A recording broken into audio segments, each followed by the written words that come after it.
আসসালামু আলাইকুম। দেশ এবং প্রবাস যে যেখানটা দেখছেন নতুন আর একটা ভিডিওতে সবাইকে স্বাগত। তো আচ্ছা, এখন হচ্ছে আপনার বিকালবেলা, তো ঘাস কাটতে আসছি। একটা বিষয় আসলে আপনাদের সাথে শেয়ার করার জন্য এই ভিডিওটা করা।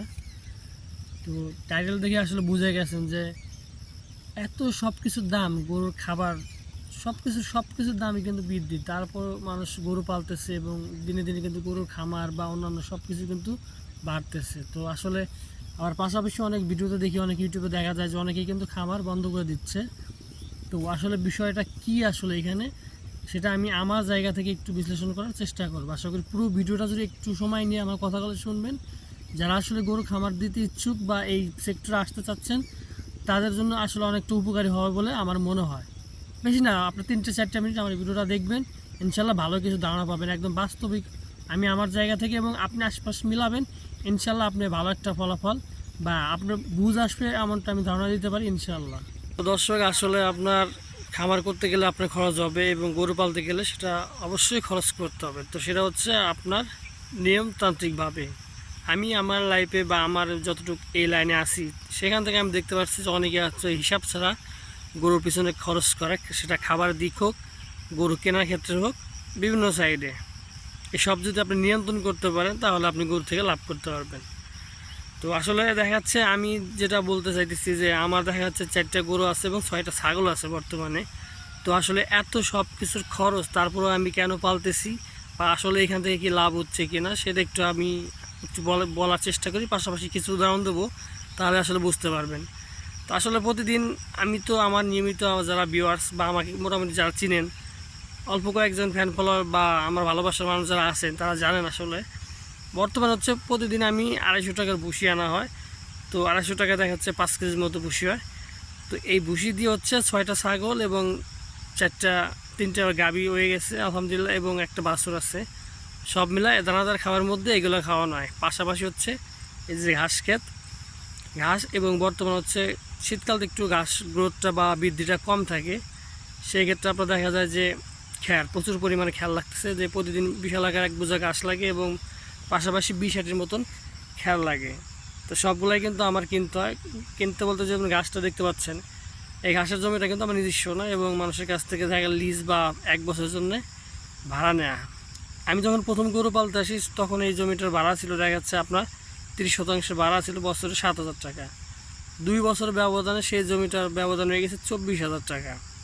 তো আপনার 2 বছর কিন্তু আসলে গরুতে অতটা লাভ আর মনে হয় না হয়েছে, আপনারা ভালো বলতে পারবেন, আমি আমার বললাম আর কি।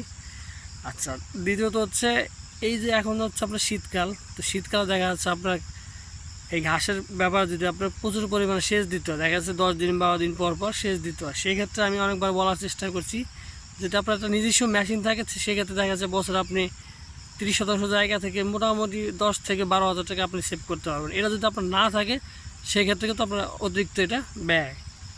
আচ্ছা, যেটা আমার হয় আর কি। এবং বর্তমানে দেখা যাচ্ছে এখন খ্যার কিন্তু 12 মাসই লাগতেছে, এবং ঘাস হচ্ছে আপনার বাজার যে বর্তমান বাজার মূল্য, সারাটা বছরই কিন্তু এবার দেখা যাচ্ছে মোটামুটি একটা বুঝের আটে কিন্তু 100 টাকা এর আশেপাশে সবসময় ছিল আর কি। তো এমন টাইপের যদি সব কিছু আপনি কিনে পালতে যান, সেক্ষেত্রে দেখা যায় যে লাভ হওয়াটা খুবই কষ্টের। বলতে পারেন যে তাহলে আপনি কেন পালতেছেন, আপনি তো লাভ দেখান। তো আমার বিষয়টা হচ্ছে যে আসলে আমি কিন্তু এই যে গরু পালতেছি ঠিক আছে, এর পাশাপাশি আমি অন্য একটা ইনকাম সোর্স আছে, যেটা দিয়ে আমি আমার সংসার চালাইতে পারতেছি।